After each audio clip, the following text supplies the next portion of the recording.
साथियों नमस्कार। कंप्यूटर के सामान्य ज्ञान के अंतर्गत आज हम बात करने वाले हैं कंप्यूटर नेटवर्क के बारे में। कंप्यूटर नेटवर्क क्या होता है और किस किस प्रकार से कंप्यूटर आपस में जुड़कर नेटवर्क बनाते हैं, उन सभी बिंदुओं के बारे में हम आज की क्लास में बात करेंगे। तो सबसे पहले देखते हैं कंप्यूटर के नेटवर्क और फिर देखेंगे उसके विभिन्न प्रकार। आइए देखते हैं कंप्यूटर नेटवर्क क्या होता है। कंप्यूटर नेटवर्क को यदि हम सामान्य शब्दों में समझें तो इसका तात्पर्य है जब एक से अधिक कंप्यूटर आपस में जोड़ दिए जाएं तो उसे क्या कह दिया जाता है, कंप्यूटर नेटवर्क कह दिया जाता है। तो जिस प्रकार से आप देख रहे हैं ये कुछ कंप्यूटर्स आपस में आपको जुड़े हुए दिखाई दे रहे हैं। तो जब इस प्रकार से एक से अधिक कंप्यूटर्स को आपस में जोड़ दिया जाता है तो उसे क्या कह देते हैं, हम कंप्यूटर नेटवर्किंग कह देते हैं। क्या कह देते हैं, कंप्यूटर नेटवर्किंग कह देते हैं।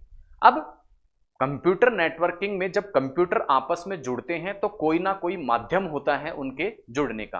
तो ये माध्यम वायर भी हो सकता है और वायरलेस भी हो सकता है। यानी कि कंप्यूटर आपस में वायर नेटवर्क से भी जुड़ सकते हैं और वायरलेस नेटवर्क से भी आपस में जुड़े हुए हो सकते हैं। तो दो प्रकार के नेटवर्क हो गए, वायर्ड नेटवर्क और नॉन वायर्ड नेटवर्क या वायरलेस नेटवर्क। अब जरूरी नहीं है कि कंप्यूटर नेटवर्क में केवल कंप्यूटर ही आपस में जुड़े, कंप्यूटर के अलावा अन्य उपकरण भी, जैसे आपको यहां दिख पा रहे हैं, जैसे यहां प्रिंटर को हमने कंप्यूटर के साथ में जोड़ दिया, राउटर को हमने कंप्यूटर के साथ में जोड़ दिया। तो इस प्रकार से न केवल कंप्यूटर अपितु अन्य इलेक्ट्रॉनिक जो डिवाइस है वो भी कंप्यूटर के साथ में कंप्यूटर नेटवर्किंग में क्या हो सकती हैं, जुड़ी हुई हो सकती हैं। तो कंप्यूटर नेटवर्किंग में न केवल कंप्यूटर अपितु अन्य डिवाइसेस भी क्या होती हैं, आपस में जुड़ी हुई होती हैं। तो मोटे तौर पे हम कह सकते हैं कि किसी भी कंप्यूटर नेटवर्किंग में क्या होते हैं, एक तो कंप्यूटर्स होते हैं, उसके अलावा स्विच होते हैं, मॉडेम, सर्वर और कुछ अन्य उपकरण होते हैं जो आपस में जुड़े हुए होते हैं। अब इनमें से प्रत्येक जो उपकरण है, ये पूरे नेटवर्क में से जो प्रत्येक उपकरण है उस प्रत्येक उपकरण को हम क्या कह देते हैं, नोड कह देते हैं। यानी कंप्यूटर नेटवर्क में जितने भी उपकरण जुड़े हुए होते हैं उनमें से प्रत्येक उपकरण क्या कहलाता है, नोड या होस्ट कहलाता है, नोड या होस्ट कहलाता है। अब एक नोड से दूसरे नोड में, एक नोड से दूसरे नोड में जो डेटा का स्थानांतरण होता है वो किसके रूप में होता है, पैकेट्स के रूप में। यानी यहां से यहां डेटा जाएगा तो वो किस रूप में जाएगा, पैकेट के रूप में जाएगा। और यही सारी जो प्रक्रिया है वो क्या कहलाती है, कंप्यूटर नेटवर्किंग कहलाती है। तो ये तो थी कंप्यूटर नेटवर्किंग की धारणा या कॉन्सेप्ट। अब हम बात करते हैं कि किसी भी कंप्यूटर नेटवर्क में, जैसा हमने बताया कि कुछ उपकरण या डिवाइसेस आपस में जुड़ी हुई होती हैं जिन्हें क्या कह दिया जाता है, नोड कह दिया जाता है। क्या कह दिया जाता है, नोड कह दिया जाता है। अब प्रत्येक उपकरण या प्रत्येक नोड की कंप्यूटर के नेटवर्क में एक विशिष्ट पहचान होती है, एक विशिष्ट जो है वो पहचान होती है, तभी नेटवर्क उसको क्या करता है, पहचानता है। तो एक विशिष्ट पहचान या आइडेंटिटी होती है और इस आइडेंटिटी के कारण ही एक पर्टिकुलर या विशिष्ट डिवाइस की तरफ या उपकरण की तरफ डाटा का क्या होता है, संचरण होता है। यानी एक एड्रेस होता है कि हर प्रत्येक कंप्यूटर नेटवर्क में प्रत्येक डिवाइस का कोई एक निश्चित एड्रेस होता है। क्या होता है, निश्चित एड्रेस होता है। और ये जो एड्रेस है वो दो तरीकों से दर्शाया जा सकता है। एक तो मैक नंबर, जिसे मीडिया एक्सेस कंट्रोल एड्रेस कहते हैं, और दूसरा इस प्रकार का एड्रेस होता है आईपी एड्रेस। तो आइए देख लेते हैं दोनों प्रकार के एड्रेस क्या होते हैं। पहले बात करेंगे हम मैक एड्रेस के बारे में या मैक नंबर के बारे में। मैक नंबर का तात्पर्य है मीडिया एक्सेस कंट्रोल एड्रेस। तो ये एक प्रकार का किसी भी डिवाइस का या किसी भी उपकरण का, कंप्यूटर नेटवर्क से जुड़ा हुआ कोई भी उपकरण का क्या होता है, एक प्रकार का भौतिक या हार्डवेयर एड्रेस होता है। भौतिक या हार्डवेयर एड्रेस होता है और इसे कुछ अन्य नामों से भी जाना जाता है, जैसे एनआईसी या नेटवर्क इंटरफेस कार्ड, या फिर इथरनेट कार्ड के नाम से भी इसको जाना जा सकता है। ये एक परमानेंट एड्रेस होता है, अर्थात मैक नंबर किसी भी डिवाइस का, कंप्यूटर नेटवर्किंग में कोई भी डिवाइस जुड़ी है, मैक नंबर उसका क्या होता है, स्थायी एड्रेस होता है। और जब इस डिवाइस का निर्माण किया जाता है, किसी भी डिवाइस का निर्माण किया जाता है, उस निर्माण के समय ही इस नंबर को उस डिवाइस पे क्या कर दिया जाता है, अंकित कर दिया जाता है। यानी कि चाहे डिवाइस किसी भी नेटवर्क, यानी एक नेटवर्क, जैसे सपोज ये नेटवर्क नंबर 1 में कोई डिवाइस जुड़ी है, ये मान लो नेटवर्क नंबर 1 है, नेटवर्क 1। अब दूसरे नेटवर्क में, नेटवर्क नंबर 2 में यदि इस डिवाइस को जोड़ दिया जाए तो भी इसका मैक नंबर परिवर्तित नहीं होगा, यानी मैक नंबर सेम ही रहेगा। क्यों? क्योंकि मैक नंबर क्या होता है, मैन्युफैक्चरिंग के समय ही डिवाइस पर अंकित कर दिया जाता है। नेटवर्क बदलने पर भी किसी भी डिवाइस का मैक नंबर जो है वो परिवर्तित नहीं होता, मैक एड्रेस परिवर्तित नहीं होता। अब मैक एड्रेस एक्चुअल में होता क्या है, एक 12 डिजिट की हेक्सागोनल नंबर होता है, 12 डिजिट का हेक्सागोनल नंबर होता है, जो कि यदि डेटा के रूप में देखें तो 48 बिट का होता है। कितने बिट का होता है? 48 बिट का होता है। 12 डिजिट, ध्यान रखना आपको, 12 तो डिजिट हैं और 48 बिट का ये क्या होता है? एड्रेस होता है। अब इसमें से पहली 6 जो डिजिट होती है, यानी पहले 24 जो बिट होते हैं मैक एड्रेस में, वो क्या होते हैं? डिवाइस निर्माण आईडी, कि ये डिवाइस कब बनी थी उसके बारे में बताते हैं, और इसे एक दूसरे नाम OVI या इसे यूनिकी आइडेंटिफायर के नाम से जानते हैं, उसको दर्शाते हैं। यानी कि मैक आईडी जो होती है 12 डिजिट की, उसमें से पहले जो 6 अक्षर होते हैं वो OVI या यूनिकी आइडेंटिफायर कहलाते हैं, जो कि डिवाइस निर्माण का क्या होती है? उस डिवाइस या उस युक्ति की एक आईडी होती है। और लास्ट के जो 6 डिजिट होते हैं मैक नंबर के, जो कि 24 बिट साइज के ही होते हैं, वो डिवाइस का क्या होता है? उस युक्ति का, उस उपकरण का सिग्नल नंबर होता है। एग्जाम्पल के लिए देखें, जैसे किसी डिवाइस का क्या है, जो मैक नंबर है वो क्या है? FCF8AECE7B16 है। तो इसमें से पहली 6 डिजिट, यानी ये वाली जो डिजिट है, ये तो इस डिवाइस का क्या? डिवाइस निर्माण आईडी होंगी, जिसे OVI कह दिया जाएगा, और लास्ट के जो 6 डिजिट हैं वो क्या होंगी? डिवाइस का सिग्नल नंबर होगा। तो ये हुआ मैक नंबर, जो कि किसी भौतिक एड्रेस को बताता है किसी भी डिवाइस के लिए।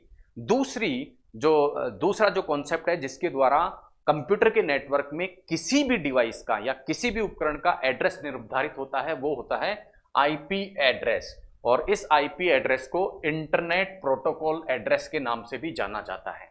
अब कोई भी उपकरण जो कि किससे जुड़ा हो, कोई भी डिवाइस या कोई भी उपकरण जो कि इंटरनेट से जुड़ा हुआ होता है, उस उपकरण को एक आईपी एड्रेस मिलता है। क्या मिलता है? आईपी एड्रेस मिलता है, जिससे ये पहचान हो सके कि इंटरनेट पे जुड़ी हुई ये उपकरण कौन सा है। ठीक है। अब जैसे ही नेटवर्क बदल जाता है, यानी एक नेटवर्क से दूसरे नेटवर्क में जब वो डिवाइस चली जाती है, तो उसी के साथ उसका आईपी एड्रेस भी बदल जाता है। क्या हो जाता है? आईपी एड्रेस भी बदल जाता है। अब आईपी एड्रेस की यदि हम डिटेल में बात करें तो आईपी एड्रेस 2 प्रकार का होता है। 2 प्रकार के आईपी एड्रेस होते हैं। पहले प्रकार है IPv4 और दूसरा है IPv6। आइए अंतर समझ लेते हैं, दोनों में क्या क्या अंतर होता है। पहले हम बात करें IPv4 की, तो ये 32 बिट का एक एड्रेस होता है, जबकि IPv6 128 बिट का क्या होता है? एड्रेस होता है। अब जो IPv4 है उसमें 0 से लेके 255 तक की कोई भी संख्या 4 समूहों में लिख दी जाती है। 4 समूहों में लिख दी जाती है। जैसे ये 1 2 3 4 समूह में 0 से लेके 255 तक की कोई भी संख्या क्या हो जाती है? लिख दी जाती है। वही उस डिवाइस का क्या होता है?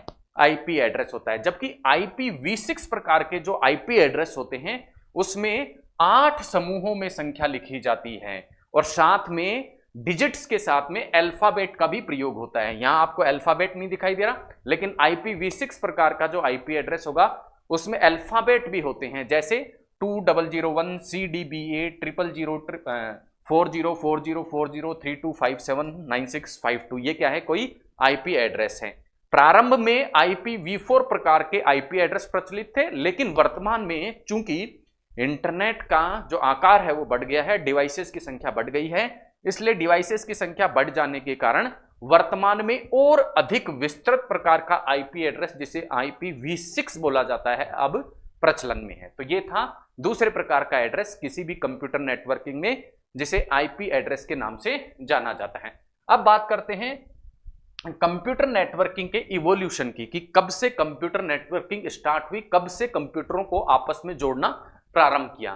तो यदि हम इसको देखें तो हम पाएंगे कि कंप्यूटरों को जोड़ने का जो कार्य है वो 1961 से प्रारंभ हो जाता है। 1961 से क्या हो गया था? प्रारंभ हो गया था, और अलग अलग प्रकार से विभिन्न समय में कंप्यूटर्स में नेटवर्क में कंप्यूटर्स को जोड़ा जाता है। तो सबसे पहले 1961 में, ठीक है, एडवांस रिसर्च प्रोजेक्ट नाम का एक प्रोजेक्ट था, जिसे ARPANET के नाम से जाना जाता था। उसके द्वारा कंप्यूटर नेटवर्किंग की सबसे पहले शुरुआत होती है। 1969 में यो ARPANET जो है वो UCLA और SRI के रूप में क्या होता है? फंक्शनल बनता है। उसके बाद आता है साल 1971 का, और इस साल में रॉय टॉमिल्सन जो है वो एक नेटवर्क मैसेजिंग को डेवलप करते हैं जिसे ईमेल के नाम से जाना जाता है। यानी ईमेल की जो शुरुआत होती है वो सबसे पहले 1971 में होती है और किसके द्वारा की जाती है?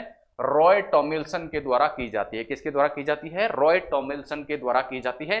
फिर उसके बाद में वर्ष 1974 में इंटरनेट शब्द पहली बार प्रयोग में किया जाता है और पहली बार इंटरनेट या उस वक्त तक इसको क्या कहा जाता था?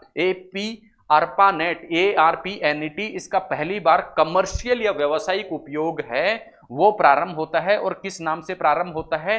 टेलीनेट नाम से सबसे पहले इंटरनेट का व्यावसायिक प्रयोग 1974 में स्टार्ट होता है। उसके बाद आता है वर्ष 1982 और 1982 में टीसीपी या आईपी जो है उसको सबसे पहली बार ARPANET नेटवर्क में क्या किया जाता है? इंट्रोड्यूस किया जाता है। टीसीपी या आईपी क्या होता है? आईपी एड्रेस के बारे में हम पढ़ चुके हैं। टीसीपी के बारे में आने वाली कुछ स्लाइड्स में हम जानेंगे। 1983 में सबसे पहली बार डोमेन नेम नाम का सिस्टम चालू होता है कि किसी भी युक्ति या डोमेन का क्या नाम दिया जाए। उसके बाद में 1986 में नेशनल साइंस फाउंडेशन जो होता है वो NSFENET नाम का एक प्रोग्राम लाता है जिसके माध्यम से अधिक लोगों को इंटरनेट के माध्यम से जोड़ा जाता है। 1990 में बर्न्सली, कौन? बर्न्सली। और बर्न्सली कहां पे? सर्न नाम की एक लेबोरेटरी है, CERN नाम की एक लेबोरेटरी है, वहां पे HTML URL नाम की और www 3 ये टर्म जो है वो कॉइन करते हैं और इनको नेटवर्क में जोड़ते हैं। उसके बाद आता है वर्ष 1997 और यहां सबसे पहले इस वर्ष में वाईफाई का प्रयोग जो है वो स्टार्ट होता है। तो ये थे कंप्यूटर नेटवर्किंग के विकास के कुछ समय कि किस किस प्रकार से कंप्यूटर नेटवर्किंग का क्या होता है? विकास होता है। नेक्स्ट अब बात करते हैं कंप्यूटर नेटवर्क के प्रकार की। इससे पहले हमने देखे थे कंप्यूटर नेटवर्किंग। कंप्यूटर नेटवर्किंग में हमने क्या देखा कि डिवाइसेज आपस में जुड़ी हुई होती हैं, प्रत्येक डिवाइस का एक पर्टिकुलर एड्रेस होता है। अब हम बात करेंगे कंप्यूटर नेटवर्क के प्रकार। अब कंप्यूटर नेटवर्किंग में जब डिवाइसेस जुड़ती हैं या युक्तियां जुड़ती हैं तो अलग अलग तरीकों से जुड़ती हैं, संख्या भी उनकी क्या होती है? अलग अलग होती है। तो उसी के आधार पर क्या किया जाता है? कंप्यूटर नेटवर्क के प्रकार निर्धारित किए जाते हैं। इनमें से पहला जो प्रकार है वो है पर्सनल एरिया नेटवर्क या जिसे किस नाम से जाना जाता है? PAN नाम से जाना जाता है। और ये पैन नेटवर्क केवल थोड़े बहुत उपकरणों को, छोटे क्षेत्र में उपकरणों को या डिवाइसेस को आपस में जोड़ता है या कंप्यूटर्स को आपस में जोड़ता है। इसकी रेंज केवल 10 मीटर होती है और आपस में ये उपकरण वायरलेस या वायर के द्वारा आपस में जुड़े हुए रहते हैं। यानी 10 मीटर की रेंज में स्थित उपकरणों को यदि किसी नेटवर्क के माध्यम से आपस में जोड़ दिया जाए तो इसे पर्सनल एरिया नेटवर्क कह देते हैं। पर्सनल एरिया नेटवर्क कह देते हैं। जैसे आपको ये दिखाई दे रहा है, मान लो एक हॉस्पिटल या एक स्कूल में सारे कंप्यूटर्स को आपस में जोड़ दिया जाए तो वो किस प्रकार का नेटवर्क होगा? पर्सनल एरिया नेटवर्क कहलाएगा। दूसरे प्रकार का नेटवर्क होता है लोकल एरिया नेटवर्क। किस प्रकार का network? Local area network. Local area network को इथरनेट भी कहते हैं। ये क्या होता है? तीव्र गति से क्या करता है? डेटा का ट्रांसफर करता है और इसकी रेंज होती है 1 किलोमीटर। ये भी वायरलेस भी हो सकता है और वायर्ड भी हो सकता है। तो इसको एक उदाहरण से समझे कि हॉस्पिटल में यदि कंप्यूटर आपस में जुड़े हुए होते हो वो क्या हो गया? Personal area network. लेकिन यदि एक कॉलोनी में सभी डिवाइसेस को, सभी कंप्यूटर्स को आपस में नेटवर्क से जोड़ दिया जाए तो वो किस प्रकार का नेटवर्क हो जाएगा? Local area network.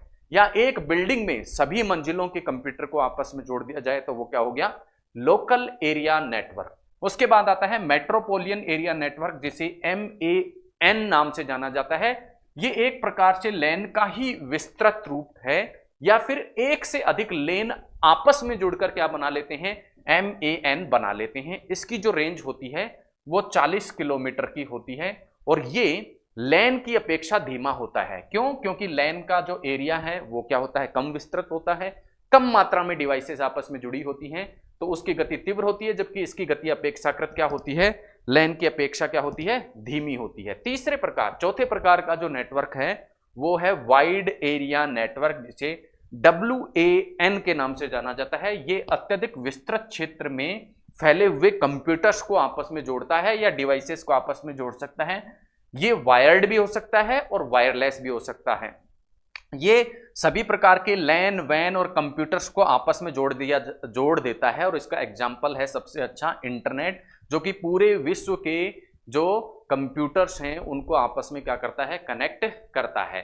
अब इस इमेज के माध्यम से आप देख सकते हैं, इमेज में यदि आप देखेंगे तो आपको दिखाई देगा कि किस प्रकार से लैन वैन और मैन और इंटरनेट को हम डिसाइड कर सकते हैं। सबसे छोटा नेटवर्क ये आपको दिखाई दे रहा है, सबसे छोटे एरिया में जो नेटवर्क हुआ ये वाला क्या हो गया, PAN, पर्सनल एरिया नेटवर्क। फिर इससे ज्यादा एरिया में जो हो गया वो क्या हो गया, LAN, लोकल एरिया नेटवर्क। उससे बड़ा क्या हो गया, MAN, मेट्रोपोलियन एरिया नेटवर्क। और सबसे बड़ा वो क्या हो गया, WAN, वाइड एरिया नेटवर्क। तो ये नेटवर्क के क्या हैं, कुछ प्रकार हमने देखे।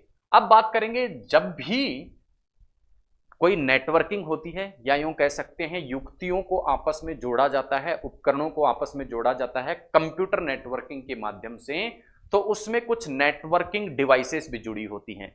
कंप्यूटर्स के अलावा कुछ नेटवर्किंग डिवाइसेस भी क्या होती हैं, कंप्यूटर नेटवर्क में जुड़ी होती हैं। और वो डिवाइसेस हैं modem, Ethernet card, RJ45, repeaters, hub, switch, router और गेटवे। आइए एक एक करके सभी को देख लेते हैं कि ये क्या होती हैं। सबसे पहले हम बात करेंगे मॉडेम की। मॉडेम का तात्पर्य होता है मॉड्यूलेटर एंड डीमॉड्यूलेटर, मॉड्यूलेटर और डीमॉड्यूलेटर। अब ये रिसीवर और सेंडर दोनों ही सिरों पर जुड़ी होती है, यानी सेंडर जो होगा, यानी डेटा भेजने वाली जो मशीन होगी या उपकरण होगा, उसमें भी क्या होगा, सेंडर पे भी क्या जुड़ा हुआ होगा, मॉडेम। और डेटा रिसीव करने वाला जो उपकरण होगा वहां पर भी क्या होगा, मॉडेम होगा। यानी ये कोई कंप्यूटर नेटवर्क है। इस कंप्यूटर नेटवर्क में मान लो ये पहला उपकरण है जो कि क्या, सेंडर का काम करता है, यानी डेटा भेज रहा है। और दूसरा उपकरण क्या है, रिसीवर है। क्या है, दूसरा उपकरण डेटा को क्या कर रहा है, रिसीव कर रहा है। तो सेंडर पे भी एक मॉडेम लगी होती है और रिसीवर के एंड पर भी एक मॉडेम लगी हुई होती है। सेंडर के सिरे पर और रिसीवर दोनों सिरों पर क्या करती है, मॉडेम लगी हुई होती है। सेंडर जो सिरा होता है, यानी जो डेटा को भेज रहा होता है जो डिवाइसेस, उस सिरे पर मॉडेम क्या करती है, डिजिटल सिग्नल को एनालॉग सिग्नल में बदलती है। और रिसीवर के सिरे पर, रिसीवर पे जो मॉडेम लगी हुई होती है वो इस एनालॉग सिग्नल को डिजिटल सिग्नल में बदल देती है। इमेज में एक बार देख लेते हैं कि किस प्रकार से ये कार्य किया जाता है। इमेज में थोड़ा और आपको ये चीज जो है क्लियर होती है। तो आइए देखते हैं किस प्रकार से ये कार्य होता है। आप देखेंगे ये कोई उपकरण है, ये उपकरण क्या है, मान लो सेंडर है। क्या है, सेंडर। अब इस सेंडर द्वारा डेटा डिजिटल सिग्नल के रूप में भेजा जाता है। अब इस सेंडर के पास में क्या है, मॉडेम। अब ये मॉडेम क्या करती है, इस डिजिटल सिग्नल को किस में बदल देती है, एनालॉग सिग्नल में बदल देती है। एनालॉग सिग्नल कहां जाता है, ये दूसरी मॉडेम जो कि किस सिरे पर लगी हुई है, ये रिसीवर, रिसीवर के सिरे पर लगी हुई है। रिसीवर के सिरे पर ये जो मॉडेम होती है, ये अब इस एनालॉग सिग्नल को वापस से किस में बदल देती है, डिजिटल सिग्नल में बदल देती है। तो ये थे मॉडेम के कार्य। नेक्स्ट हम बात करते हैं दूसरी networking device, Ethernet card. Ethernet card, Ethernet card को एक अन्य नाम से भी जाना जाता है जिसे NIC, नेटवर्क इंटरफेस कार्ड कहा जाता है। अब जो इथरनेट कार्ड या हम कह सकते हैं NIC जो कार्ड होता है, उसका काम क्या होता है, ये कंप्यूटर और नेटवर्क के मध्य क्या करता है, एक इंटरफेस है, एक योजक है। यानी कोई भी नेटवर्क है, उससे कोई कंप्यूटर जुड़ा है, तो वो दोनों आपस में जुड़ेंगे कैसे, कोई भी नेटवर्क से कोई भी कंप्यूटर किसके माध्यम से जुड़ेगा, इथरनेट कार्ड के माध्यम से जुड़ेगा। इस प्रकार का ये एक उपकरण होता है जो कि कंप्यूटर के अंदर लगा रहता है, और यहां आकर क्या करता है, कोई नेटवर्क की केबल जो है वो इससे कनेक्ट होती है। यानी नेटवर्क से कंप्यूटर को जोड़ने का जो कार्य किया जाता है वो इस इथरनेट कार्ड के द्वारा किया जाता है। और ये इथरनेट कार्ड कंप्यूटर के मदरबोर्ड पर एक सर्किट के रूप में लगा हुआ रहता है। आप देख पा रहे हैं इस प्रकार के सर्किट के रूप में क्या होता है, ये कार्ड कंप्यूटर के मदरबोर्ड में लगा रहता है। और प्रत्येक इथरनेट कार्ड की जो कि किसी कंप्यूटर में लगा होता है, उसकी एक निश्चित पहचान होती है, एक निश्चित आइडेंटिटी होती है, जिसे मैक नंबर के नाम से जाना जाता है। और इसके द्वारा उसकी पहचान जो है वो सुनिश्चित होती है। अब इस इथरनेट कार्ड के माध्यम से जो डाटा ट्रांसफर होता है वो 1 MBps से लेके 1 GBps का जो नेटवर्क है वो कंप्यूटर को डाटा ट्रांसफर कर सकता है इथरनेट कार्ड के माध्यम से। ठीक है, तो इतनी डेटा की स्पीड को ये इथरनेट कार्ड क्या करते हैं, सपोर्ट करते हैं। ये था दूसरी प्रकार की नेटवर्किंग डिवाइस जिसे हमने जाना किस नाम से, इथरनेट कार्ड के नाम से। आइए देखते हैं और किस प्रकार की कुछ डिवाइसेस किसी कंप्यूटर नेटवर्किंग में जुड़ी होती हैं। वो है अगली RJ45, जिसे रजिस्टर जैक 45 के नाम से, RJ का तात्पर्य है रजिस्टर जैक 45 के नाम से भी जाना जाता है। अब ये एक्चुअल में क्या होता है, एक छोटा सा प्लास्टिक बैग होता है, प्लग होता है, छोटा सा प्लास्टिक प्लग होता है, आप देख पा रहे हैं। और इसमें इस प्रकार की अगले सिरे पर एक क्या लगी हुई होती है, पिन होती है।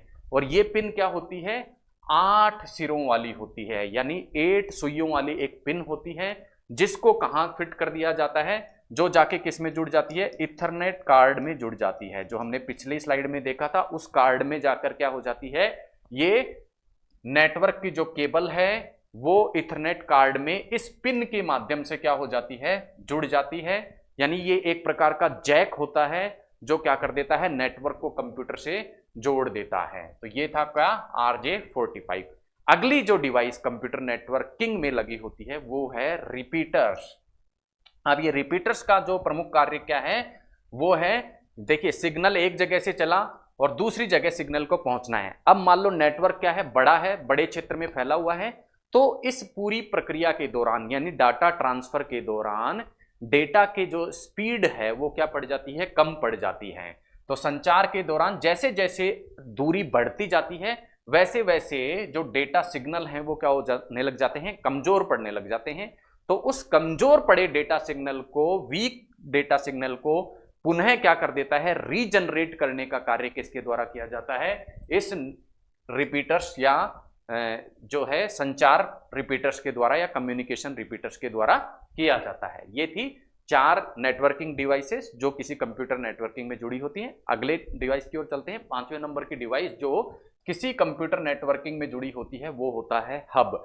अब देखिए हब का जो कार्य होता है वो सामान्य शब्दों में हम समझें तो नेटवर्क जो आता है डिवाइस में, उस नेटवर्क को नेटवर्क से जुड़ी अन्य युक्तियों तक पहुंचाने का जो कार्य किया जाता है वो किसके द्वारा, हब के द्वारा किया जाता है। तो हब का कार्य क्या हो गया, नेटवर्क से जितनी भी डिवाइसेस जुड़ी हैं उनको क्या करना, उनमें डाटा को क्या करना, सभी डिवाइस तक भेजना। यानी नेटवर्क से जितनी भी डिवाइस जुड़ी हुई हैं उन सभी डिवाइस तक डेटा को भेजने का कार्य किसके द्वारा किया जाता है, हब के द्वारा किया जाता है। लेकिन एक कमजोरी इस हब की है। क्या कमजोरी है, यदि एक ही टाइम पर हब को 2 जगह से, 2 डिवाइस से डेटा यदि प्राप्त हो जाएगा तो उस स्थिति में क्या करेगा, हब उसे दूसरी डिवाइस तक नहीं भेज पाता और उस स्थिति में डेटा करप्ट हो जाता है। जैसे यहां ये हब है, इस हब को मान लो 2 सोर्सेस से क्या मिल गया, डेटा मिल गया, तो अब ये आगे इससे जुड़ी डिवाइसेस को डेटा ट्रांसफर नहीं कर पाएगा यदि 2 सोर्सेस से इसको डेटा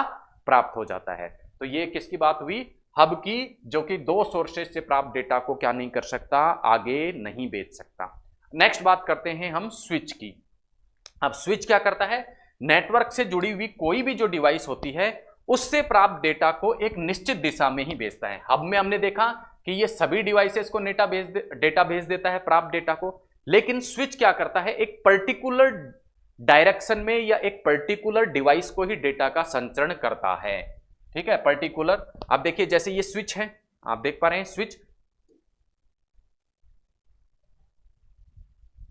यहां आप स्विच देख पा रहे हैं। मान लो ये स्विच नाम की एक डिवाइसेस है। ये क्या करता है, जैसा हमने देखा था हब तो प्रत्येक दिशा में डेटा का संचरण करता है, लेकिन स्विच क्या करता है, केवल एक पर्टिकुलर डिवाइस को ही क्या करेगा, डेटा भेजेगा। जैसे यहां से डेटा आया स्विच के पास में, अब स्विच ऐसा नहीं कि इसको इधर भी भेज देगा, इधर भी भेज देगा और इधर भी भेज देगा, नहीं, ये केवल पर्टिकुलर एक डायरेक्शन में स्विच क्या करेगा, केवल एक ही डायरेक्शन में डेटा को भेजेगा। मान लो इस डिवाइस को भेजना है तो केवल इसी डिवाइसेस को भेजेगा, अन्य डिवाइस को ये डेटा नहीं भेजेगा।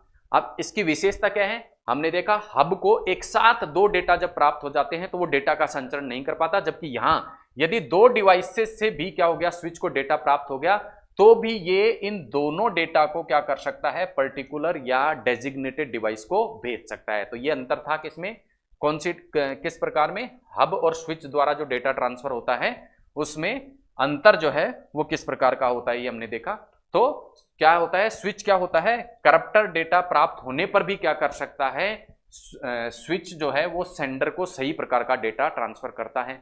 जबकि हब में हमने देखा था कि हब को यदि 2 से ज्यादा सोर्सेस से डेटा प्राप्त हो गया तो उस डेटा को क्या कर देगा, वो करप्ट कर देता है। तो ये बात हुई किसकी, हब और स्विच की। नेक्स्ट जो नेटवर्किंग डिवाइस है वो है राउटर।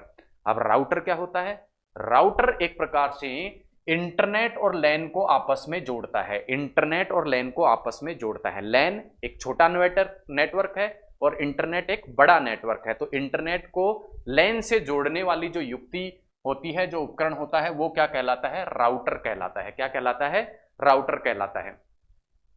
अब ये जो राउटर होता है ये ना केवल डाटा को रिसीव कर सकता है अपितु डाटा को क्या कर सकता है, सेंड भी कर सकता है, और इसी के साथ में ये डेटा का एनालिसिस या विश्लेषण जो है वो भी कर सकता है। इसलिए आप देखिए क्या क्या काम कर सकता है, कोई भी राउटर 3 प्रकार के काम कर रहा है यहाँ पे। सबसे पहला, ये डेटा को क्या कर सकता है, सेंड भी कर सकता है, भेज भी कर सकता है। दूसरा, रिसीव भी कर सकता है। और तीसरा, ये क्या कर सकता है, एनालिसिस भी कर सकता है, डेटा का एनालिसिस या विश्लेषण भी कर सकता है। और चूंकि विश्लेषण की इसमें क्षमता होती है, ठीक है, क्या क्षमता होती है, विश्लेषण करने की इसमें क्षमता होती है, इसके कारण मॉडेम द्वारा अपने से जुड़ी युक्तियों या डिवाइसेस को केवल उस प्रकार का डेटा भेजा जाता है जो उन डिवाइसेस द्वारा ग्रहणीय हो। यानी जिस फॉर्मेट में डिवाइसेस डेटा एक्सेप्ट कर सकती हैं, स्वीकार कर सकती हैं, केवल उसी फॉर्मेट में ये डेटा को क्या करता है, अग्रेषित करता है, आगे भेजता है। और उसका कारण क्या है कि मॉडेम में डेटा एनालिसिस की क्षमता भी होती है। डेटा रिसीव और सेंड करने के साथ में डेटा एनालिसिस करने की क्षमता भी राउटर में होती है। इसी कारण जो है राउटर केवल जो सही डेटा होता है उसको ही आगे भेजता है, जिस रूप में डिवाइस डेटा ले सकती है उसी रूप में आगे भेजता है। जैसे आप इमेज में देख पा रहे हैं, इमेज को थोड़ा बड़ी करके मैं आपको दिखाऊं तो आप देख पाएंगे, या आप देख पाएंगे राउटर। जैसा मैंने आपको कहा, राउटर का कार्य क्या होता है, इंटरनेट और लोकल एरिया नेटवर्क को आपस में जोड़ना। तो ये सारा क्या है, लोकल एरिया नेटवर्क, लैन। अब लैन, ये तो हो गया लैन, और ये क्या हो गया, इंटरनेट। और इंटरनेट और लैन को आपस में जोड़ते हुए क्या होता है, राउटर होता है। आप देख पा रहे हैं, राउटर इंटरनेट और लैन को आपस में जोड़ देता है। अब यहां देखेंगे आप, इंटरनेट से क्या होता है, डेटा आता है, इंटरनेट से डेटा आता है। अब इंटरनेट से जो डेटा आता है उसको राउटर, इसका मतलब क्या करेगा, रिसीव करेगा। तो इसका मतलब इसमें रिसीव करने की क्षमता भी होती है। अब ये राउटर क्या करता है, इस डेटा को आगे इससे जुड़े हुए लैन में क्या करता है, सेंड करता है। क्या करता है, सेंड करता है। तो इसमें सेंड करने की क्षमता भी होती है। और सेंड किस फॉर्म में करता है, ये केवल उस फॉर्म में डेटा को आगे सेंड करता है जिस फॉर्म में ये लैन से जुड़ी जो युक्तियां या डिवाइसेस हैं ये इसे ग्रहण कर पाए। तो इस प्रकार से इसमें एनालिसिस या विश्लेषण करने की क्षमता भी होती है। तो ये बात हुई किसकी, राउटर की, कि राउटर किस किस प्रकार से डेटा सेंड भी कर सकता है, ग्रहण भी कर सकता है, और क्या कर सकता है, एनालिसिस भी डेटा का कर सकता है। नेक्स्ट हम बात करेंगे किसकी, राउटर के प्रकारों की, राउटर के प्रकारों की। तो राउटर के प्रकारों की हम बात करें तो राउटर क्या हो सकता है, वायर्ड भी हो सकता है या वायरलेस भी हो सकता है। देखिए ज्यादातर घरों में जो प्रयुक्त किया जाता है वो राउटर क्या होता है, वायरलेस होता है। इंटरनेट से आने वाली केबल जो है वो तो इस राउटर से जुड़ी होती है, लेकिन घर के जो अन्य उपकरण हैं वो इस राउटर से वायरलेसली जुड़े होते हैं। तो वायरलेस भी हो सकता है और वायर्ड भी हो सकता है क्या, राउटर। तो घरों में वो जो राउटर लगा होता है वो इंटरनेट की केबल से जुड़ा होता है, और बाकी का घर का जो नेटवर्क होता है जिसे लैन होता है वो वायरलेसली क्या होता है, इस राउटर से जुड़ा हुआ होता है। तो इस प्रकार से राउटर 2 रूपों में कार्य करता है, एक तो राउटर के रूप में जो एक नेटवर्क को दूसरे नेटवर्क से जोड़ देता है, और दूसरा ये एक प्रकार से मोडेम के रूप में भी कार्य करता है। मोडेम के रूप में कैसे कार्य करता है, ये मॉड्यूलेशन और डीमॉड्यूलेशन भी करता है। कैसे करता है मॉड्यूलेशन, जो केबल से एनालॉग सिग्नल प्राप्त होता है, यहां केबल, इंटरनेट की केबल जो आके राउटर से जुड़ती है उसमें क्या होता है, एनालॉग सिग्नल होता है, उस एनालॉग को ये डिजिटल सिग्नल में भी परिवर्तित करता है। तो राउटर का कार्य करने के साथ साथ में मोडेम का कार्य भी करता है। ये थी राउटर जो कि एक नेटवर्किंग डिवाइस है। नेक्स्ट नेटवर्किंग डिवाइस है गेटवे। अब गेटवे भी राउटर के तरीके का ही कार्य करता है। और कार्य क्या होता है? नेटवर्क को किससे जोड़ता है? इंटरनेट से जोड़ता है। किसी भी नेटवर्क को क्या करता है? इंटरनेट से जोड़ता है। और यही कार्य हमने देखा था कौन करता है? पीछे हमने देखा था राउटर भी इसी प्रकार का कार्य करता है। तो इस प्रकार से ये नेटवर्क का एंट्री और एग्जिट पॉइंट जो है दोनों है, अर्थात डेटा यहीं से एंट्री करता है और यहीं से क्या करता है? बाहर निकलता है। आप देख पा रहे हैं इमेज में ये गेटवे इंटरनेट, इंटरनेट से डाटा यहीं से क्या करता है? प्रवेश करता है और यहीं से फिर दूसरी जगह जाने के लिए क्या करता है? निकासी करता है, एग्जिट करता है। तो गेटवे एक प्रकार से एंट्री और एग्जिट पॉइंट होता है किसका? डेटा का। ठीक है। अब राउटर जो होता है, जैसा मैंने आपको बताया, राउटर और गेटवे एक ही प्रकार का कार्य करते हैं। तो ज्यादातर जो कंप्यूटर नेटवर्क है उसमें जो राउटर लगा हुआ होता है वो राउटर ही गेटवे के रूप में भी अक्सर क्या करता है? कार्य करता है। लेकिन कुछ नेटवर्क में, ठीक है, अलग अलग हार्डवेयर और सॉफ्टवेयर के साथ में अलग अलग प्रकार के क्या होते हैं? गेटवे लगे होते हैं। अब इंटरनेट सर्विस जो प्रोवाइडर है वो भी एक प्रकार का क्या है? गेटवे है। क्यों?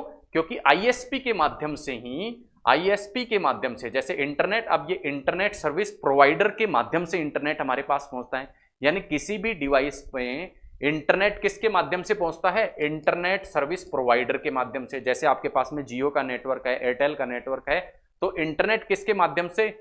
इंटरनेट सर्विस प्रोवाइडर के माध्यम से क्या पहुंचता है? किसी भी नेटवर्क तक पहुंचता है, किसी भी कंप्यूटर नेटवर्किंग में पहुंचता है। इसलिए इंटरनेट सर्विस प्रोवाइडर को भी एक प्रकार से हम क्या कहते हैं? गेटवे कहते हैं, क्योंकि ये क्या करते हैं? लोकल नेटवर्क और इंटरनेट को आपस में जोड़ते हैं। तो ये था कॉन्सेप्ट किसका? गेटवे का। तो इस प्रकार से कंप्यूटर नेटवर्किंग से जुड़े हुए बहुत सारे डिवाइसेस को हमने देखा और देखा कि किस किस प्रकार से ये कंप्यूटर नेटवर्किंग में अलग अलग कार्य जो हैं वो करती हैं।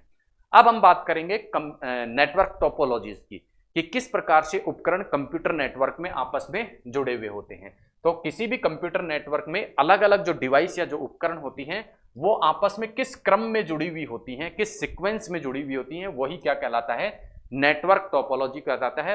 और मोटे तौर पर नेटवर्क टोपोलॉजी को 5 प्रकारों में हम क्या कर सकते हैं? वर्गीकृत कर सकते हैं। पहली है मैश टोपोलॉजी, दूसरा रिंग टोपोलॉजी, तीसरा बस टोपोलॉजी, फोर्थ स्टार टोपोलॉजी और पांचवा ट्री टोपोलॉजी। आइए विस्तार से सभी टोपोलॉजीज को देख लेते हैं कि किस प्रकार इसमें उपकरण आपस में जुड़े हुए रहते हैं।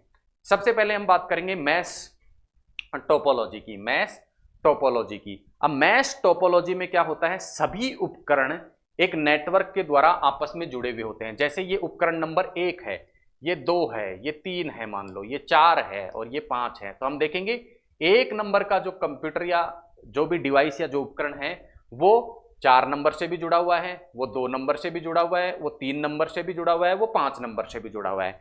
यानी कंप्यूटर नेटवर्किंग में जितनी भी डिवाइसेस लगी हुई होती हैं वो सब की सब क्या करें? यदि आपस में जुड़ी हुई हो एक दूसरे से तो उसे क्या कह देते हैं? हम मैश टोपोलॉजी कह देते हैं। और इसमें सभी डिवाइसेस आपस में क्या होती हैं? जुड़ी हुई रहती हैं।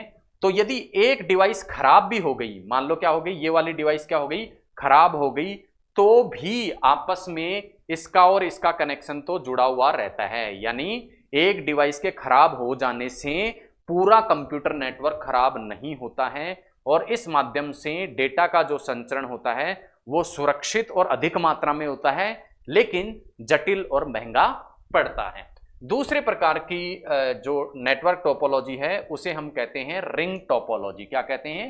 Ring topology. और रिंग टोपोलॉजी में आप देख पा रहे हैं, मान लो इसको हम नाम दे 1 2 3 4 5 और 6 डिवाइस मान लो आपस में जुड़ी हैं। तो हम देखेंगे 1 और 2 डिवाइस आपस में जुड़ी हैं, तो 1 2 से जुड़ा है और 6 से जुड़ा है। इसी प्रकार 2 3 से जुड़ा है और एक तरफ 1 से जुड़ा है। यानी प्रत्येक कंप्यूटर नेटवर्क में प्रत्येक डिवाइस अपने अड़ोस पड़ोस की 2 डिवाइसेस से जब जुड़ी हुई होती है तो उसे क्या दिया जाता है? किस प्रकार की टोपोलॉजी?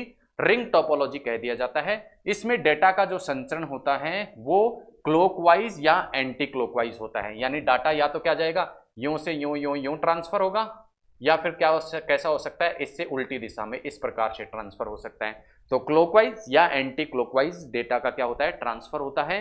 और जो डेटा संचरित होता है वो इसमें अपेक्षाकृत कम सुरक्षित रूप में, कम सिक्योर रूप में क्या होता है?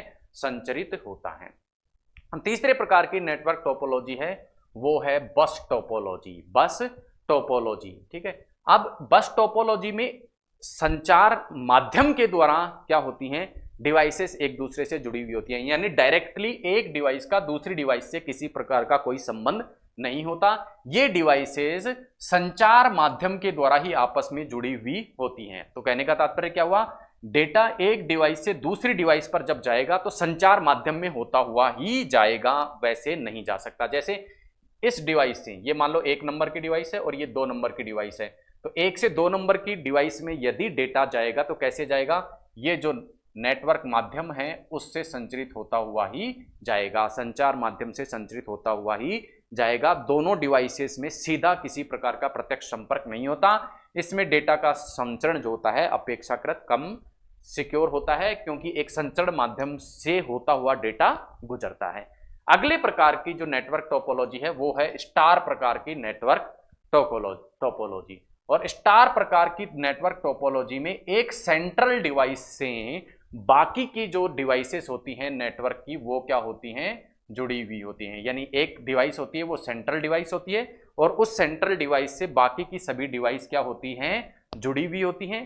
तो सेंट्रल डिवाइस क्या कर सकती है, सभी के सभी जो डिवाइसेस होती हैं अन्य सभी डिवाइसेस को डेटा भेज सकती है और उनसे डेटा प्राप्त कर सकती है।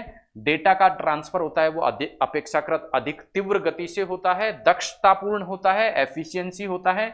लेकिन एक समस्या यहाँ इस नेटवर्क में ये है कि यदि सेंट्रल डिवाइस खराब हो गई तो बाकी की डिवाइसों का आपस में किसी प्रकार का संपर्क नहीं है, तो सेंट्रल डिवाइस खराब तो सारा का सारा कंप्यूटर नेटवर्क क्या हो जाता है, खराब हो जाता है। उसके बाद में आता है अगले प्रकार का नेटवर्क कहलाता है ट्री और हाइब्रिड नेटवर्क टोपोलॉजी, जिसके अंतर्गत अलग अलग प्रकार के नेटवर्क जो हमने पढ़े वो आपस में क्या होते हैं, संयुक्त होते हैं।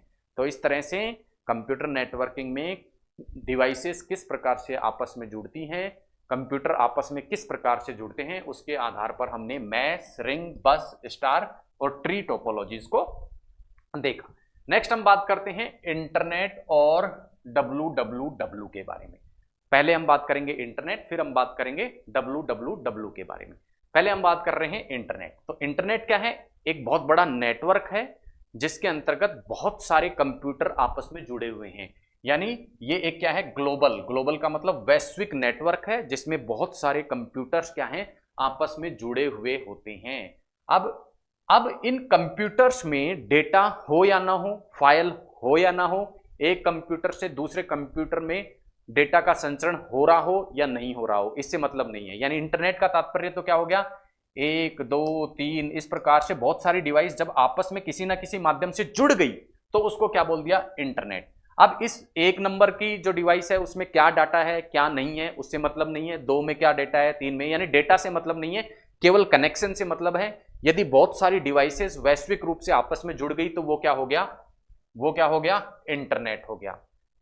अब बात करते हैं हम WWW की, जो कि क्या होता है, वर्ल्ड वाइड वेब, या जिसे वेब भी बोला जाता है। अब इसमें ग्लोबल नेटवर्किंग से जुड़े हुए वेब पेज होते हैं। यानी एक नेटवर्क से जुड़े हुए केवल डिवाइसेस नहीं होंगी, डिवाइसेस में क्या होगा, कुछ डेटा भी होगा। जब ये डेटा या वेब पेज आपस में क्या हो जाते हैं, किसी नेटवर्क से जुड़ गए, तब उसको क्या कहेंगे, WWW कहेंगे। यानी केवल कंप्यूटर्स के आपस में जुड़ने को तो क्या कह देंगे, इंटरनेट। यदि उन कंप्यूटर्स में किसी प्रकार का डेटा हो और वो भी आपस में जब जुड़ जाए तो उसे क्या कह देंगे, हम वर्ल्ड वाइड वेब कह देंगे। क्या कह देंगे, वर्ल्ड वाइड वेब कह देंगे।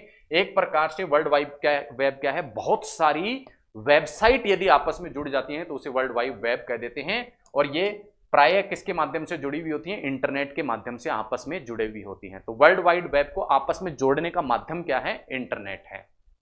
अब यदि WWW के अवयव हम देखें, जिस प्रकार से हमने इंटरनेट के अवयव या कंपोनेंट्स में देखा था, तो इंटरनेट में केवल क्या होता है, कंप्यूटर्स आपस में जुड़े हुए होते हैं। जबकि यहां WWW के अवयव यदि हम देखें तो इसमें क्या होता है, एक तो होता है HTML, जिसे कहा जाता है हाइपर रिसोर्स मार्कअप लैंग्वेज। और ये वो लैंग्वेज होती है जिसमें किसी वेबसाइट या वेब पेज का क्या किया जाता है, निर्माण किया जाता है। तो जिस भाषा या लैंग्वेज में किसी वेब पेज का निर्माण किया जाता है वो क्या होती है, HTML होती है। दूसरा होता है URL। क्या होता है? URL, जिसे क्या कह देते हैं? URI भी कहा जाता है, और इसकी फुल फॉर्म होती है यूनिफॉर्म रिसोर्स आइडेंटिफायर या यूनिफॉर्म रिसोर्स लोकेटर। और ये URL क्या करता है? किसी भी वेबसाइट पर एक पर्टिकुलर पेज का क्या होता है? लिंक होता है। यानी वेब पेज या वेबसाइट का एक पर्टिकुलर एड्रेस जो होता है वो क्या होता है? URL होता है। उसके बाद आता है HTTP। HTTP जिसे कहा जाता है हाइपर टेक्स्ट ट्रांसफर प्रोटोकॉल। आपको सबकी फुल फॉर्म याद रखनी है, क्योंकि फुल फॉर्म परीक्षा में कई बार पूछ ली जाती है। तो HTML की है hyper resource markup language, URL की है यूनिफॉर्म रिसोर्स आइडेंटिफायर या यूनिफॉर्म रिसोर्स लोकेटर, HTTP की है हाइपर टेक्स्ट ट्रांसफर प्रोटोकॉल। और HTTP में क्या होते हैं? कुछ नियमों का समूह होता है, और इन नियमों के अंतर्गत ही वेब पेज इंटरनेट में आपस में जुड़े हुए रहते हैं। तो HTTP क्या है? एक नियमों का समूह है, जबकि HTML क्या है? एक लैंग्वेज है, और URL क्या है? आपस में जुड़े हुए वेब पेज हैं या वेबसाइट हैं। तो ये कुछ इंटरनेट और www में अंतर को हमने समझा। अब हम बात करते हैं इंटरनेट के निर्माण के बारे में, कि इंटरनेट का आखिर निर्मित कैसे होता है इंटरनेट में। तो आपको पता है इंटरनेट में वैश्विक रूप से बहुत सारे कंप्यूटर आपस में जुड़े हुए होते हैं। तो सबसे पहले एक दूसरे से जुड़े हुए कंप्यूटर होंगे, मॉडेम होगा, मॉडेम के बाद में क्या होगा? इंटरनेट सर्विस प्रोवाइडर होगा। Internet service provider regional network से इंटरनेट को जोड़ देता है, और रीजनल नेटवर्क फिर नेशनल नेटवर्क से जुड़े होते हैं, और फिर नेशनल नेटवर्क किससे? ग्लोबल नेटवर्क से जुड़े होते हैं।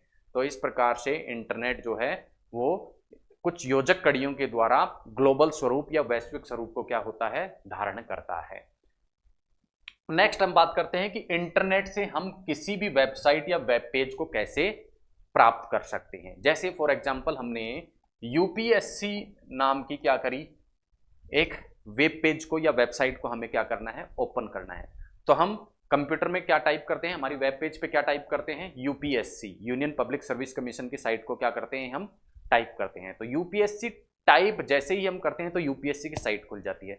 तो क्या कंप्यूटर UPSC को समझता है? नहीं, कंप्यूटर UPSC को नहीं समझता। तो क्या किया जाता है? जो प्रत्येक वेब पेज, ठीक है, जो कि सर्वर पर स्टोर होता है, पूरा इंटरनेट, ठीक है, उस इंटरनेट पर प्रत्येक वेब पेज क्या होता है? सर्वर पर क्या होता है? स्टोर होता है। यानी एक सर्वर होता है, वैश्विक सर्वर होता है, और उस सर्वर पर क्या कर दी जाती है? प्रत्येक वेबसाइट को क्या कर दिया जाता है? अपलोड कर दिया जाता है, स्टोर कर दिया जाता है। अब जो सर्वर होता है उसका एक निश्चित क्या होता है? IP एड्रेस होता है, और IP एड्रेस जो होता है वो एक जटिल संख्या होती है। क्या होता है? जटिल संख्या होती है। और इंटरनेट पर जितने भी वेब पेज हैं उन प्रत्येक वेब पेज का कोई ना कोई क्या होता है? IP एड्रेस होता है। तो ऐसा संभव नहीं है कि सभी IP एड्रेस का नाम हम याद रख सके, ठीक है। यानी UPSC से संबंधित इसी प्रकार UPSC, RPSC, MPSC किसी की भी आप साइट खोलते हैं तो उन सभी से संबंधित कोई ना कोई IP नंबर जरूर होता है या IP एड्रेस जरूर होता है।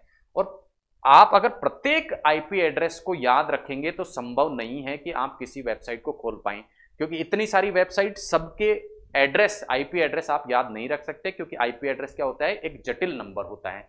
तो होता क्या है? इस IP एड्रेस को एक सरल नाम दे दिया जाता है। जैसे UPSC एक प्रकार का IP एड्रेस है, लेकिन याद रखने की दृष्टि से इसको सरल नाम दे दिया गया, ठीक है। और इस सरल नाम को ही क्या कह देते हैं? डोमेन नेम या होस्ट नेम कह देते हैं।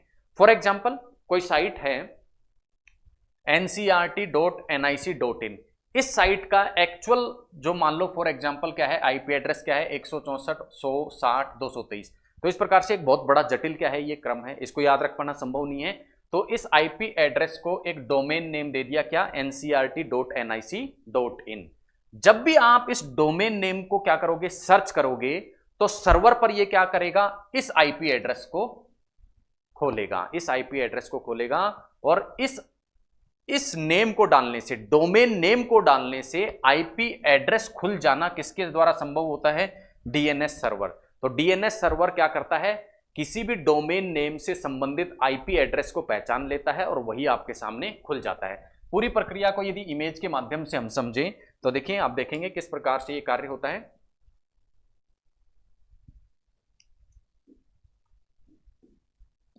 अब ये देखिए, ये क्या है? ब्राउजर है, इंटरनेट है, ठीक है। अब क्या करना है आपको? क्या करना है? कुछ चीज क्या करनी है, सर्च करनी है। क्या करनी है, सर्च करनी है। तो आप उसका क्या डाल देंगे, डोमेन नेम डाल देंगे। क्या डाल देंगे, डोमेन नेम डाल देंगे। तो डोमेन नेम के माध्यम से इंटरनेट से वो चीज क्या हो जाएगी, ब्राउज हो जाएगी, क्योंकि डीएनएस सर्वर उस डोमेन नेम से संबंधित आईपी एड्रेस को आपको सर्च करके दे देगा। अब ये आईपी एड्रेस मान लो इस प्रकार का है, आपने टाइप किया क्या, www.example.com, मान लो www.example.com आपने क्या किया, टाइप किया। अब ये टाइप होके कहां पहुंचा, डीएनएस सर्वर के पास में पहुंचा। अब डीएनएस सर्वर पहचान करेगा कि इस www.example.com से संबंधित आईपी एड्रेस कौन सा है, और पहचान लेगा कि इससे संबंधित आईपी एड्रेस ये है, और इस आईपी एड्रेस से को कहां भेज देगा, ये इंटरनेट पे भेज दिया। अब इंटरनेट क्या करेगा, इस आईपी एड्रेस के अनुसार वही चीज क्या कर देगा, वेब सर्वर तक भेज देगा, और आपके समक्ष नाम आप डालेंगे डोमेन नेम, लेकिन उससे संबंधित आईपी एड्रेस को पहचान कर आपको उसी से संबंधित जो फाइल है वो खुल जाएगी। यही सिस्टम होता है किसका, इंटरनेट का। तो इसी के साथ कंप्यूटर नेटवर्किंग की जो आज की हमारी क्लास है वो समाप्त होती है। मिलते हैं अगली क्लास में एक नए टॉपिक के साथ में, तब तक के लिए धन्यवाद, जय हिंद।